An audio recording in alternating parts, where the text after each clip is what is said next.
se retrouve pour une nouvelle vidéo aujourd'hui. Là, je vais aller attraper Sapristi au pré. On va l'emmener pour sa deuxième échographie de contrôle. Donc là, on va voir tout simplement si l'embryon s'est bien accroché. Et si c'est bien accroché, donc si elle est toujours pleine, quoi.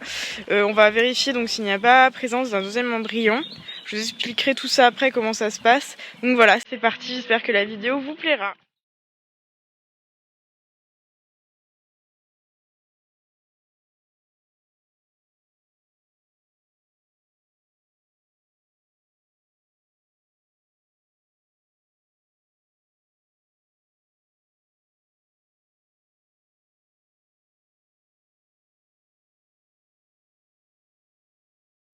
Bonjour ma mère, ça va ce matin? On va aller chez le docteur ce matin. Bah oui mon bébé, t'es contente de me voir mon chat d'amour? Oui. Bon alors, j'ai attrapé la bête, le licol est mis, là elle va manger, après bah on va, ma mère va me rejoindre avec le vent, et après bah on embarque, et puis direction la clinique pour le verdict de la deuxième échographie. Joker derrière qui se dit moi aussi j'ai passé la nuit au sec avec ma couverture parce qu'il a plu toute la nuit. Voilà. Allez mange le mère. Après on met les protèques et après on s'en va.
Oh c'est tire. C'est vrai qu'on s'est pas étiré ce matin.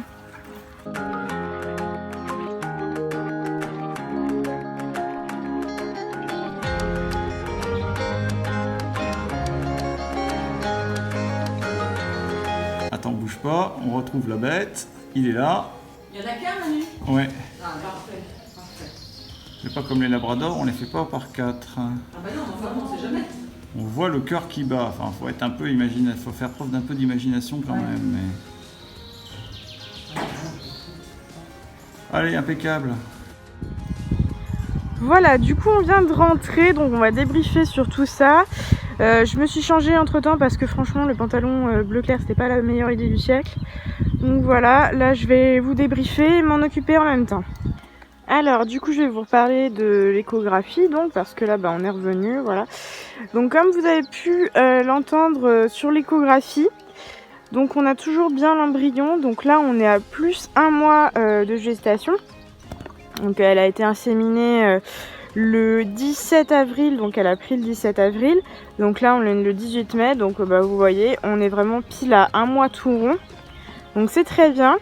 Donc comme vous avez pu l'entendre également sur l'échographie, pendant l'échographie, donc d'après mon veto on pouvait voir le cœur battre. Alors moi personnellement je ne le voyais pas du tout parce que c'est pas moi qui ai pris la vidéo, c'est un ami. Et donc on voit le cœur de l'embryon qui bat déjà. Donc voilà, je trouve ça super cool. La prochaine échographie, je ne sais pas quand est-ce qu'elle est.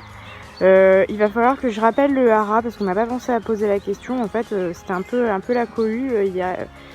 C'était un peu la cohue ce matin. Du coup, je vais rappeler le hara lundi pour avoir des infos sur la prochaine écho. Je vous tiendrai au courant, voilà. Là, je pense que de toute façon, bah, la prochaine écho, je me demande si c'est pas à 45 jours. Et si c'est pas à 45 jours, bah en fait tout simplement ce sera courant septembre-octobre, tout simplement pour vérifier si l'embryon est toujours là, si elle n'a pas coulé. tout simplement pour après confirmer au bois Margot donc qu'elle est bien gestante. Et comme ça, du coup, ils pourront encaisser donc le chèque qu'ils n'ont toujours pas encaissé, donc qui correspond au solde de la saillie. Ah mais mère, même pour faire des bébés, t'es forte.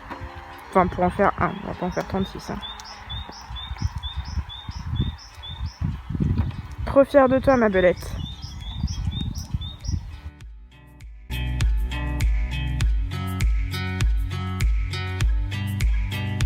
Comme je vous l'avais dit en début de vidéo, s'il y avait eu 2 embryons, ça aurait été un petit peu embêtant. Tout simplement parce qu'une gestation gémellaire chez les chevaux, c'est pas conseillé, c'est très risqué autant pour la mère que pour les 2 poulains. Il y a beaucoup de risques que la gestation n'arrive pas à terme, donc qu'elle avorte. Ou pire, eh bien, si elle arrive à terme, elle peut avoir du mal à la mise bas.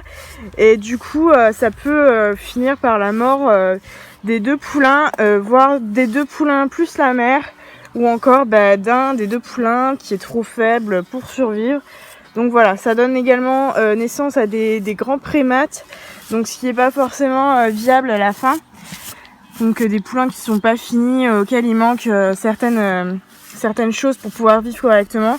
Donc voilà, c'est pas forcément génial de faire naître des prémates comme ça, des jumeaux. Donc tout simplement ce qui se serait passé si on avait eu affaire à des jumeaux. Donc en fait quand on a une gestation gémellaire chez les chevaux, donc tout simplement donc on va le voir quand les embryons se seront tournés, seront déplacés, parce que quand on a la première échographie de contrôle on le voit pas forcément. Et tout simplement on va en squeezer un. Donc qu'est-ce que ça veut dire?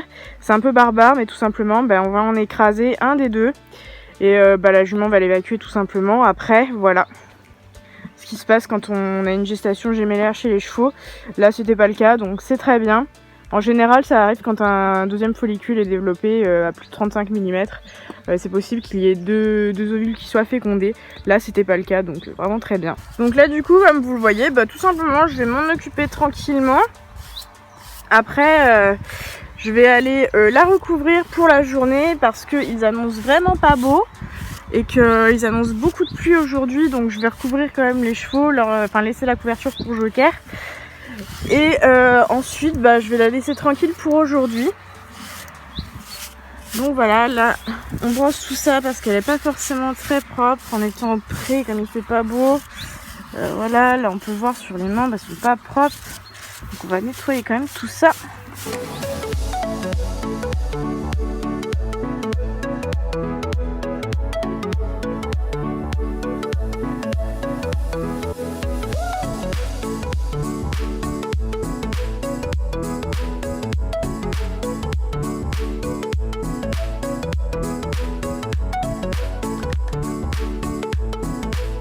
Donc là on est au 1er mois, donc morphologiquement elle est pas trop mal, elle a pas trop démusclé pour le moment.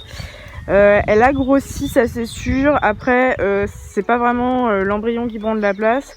C'est surtout que là comme ils sont retournés au pré, elle a pris quand même pas mal de ventre. Elle est un peu grasse on va dire, mais bon, on me faire envie de pitié. Donc voilà. Au niveau de son comportement, elle est très possessive de tout ce qu'elle a. Donc quand par exemple Joker s'approche de moi, qu'elle n'est pas forcément d'accord, elle va aller l'attaquer. Pareil pour sa nourriture, elle est très protectrice de sa bouffe, alors que d'habitude elle s'en fiche complètement. Au box, quand ils étaient encore à la maison, elle attaquait quand même pas mal Joker quand il s'approchait de sa tête. Quand ils étaient au box, quand tous les deux étaient au box en même temps, les box sont côte à côte, et quand il essayait de lui voir la tête, elle n'était pas d'accord. Donc voilà, pas très aimable au niveau de son comportement, mais bon, la vétérinaire me dit que c'est normal, donc pas d'inquiétude pour le moment. Donc là, je vais aller la recouvrir et je vais aller la remettre au pré, et voilà.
Tu veux une carotte, hein? Oui. Oui.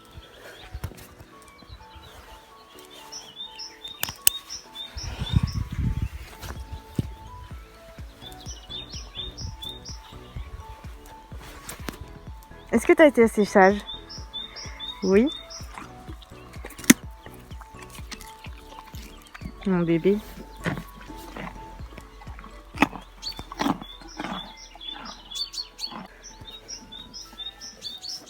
Toi aussi?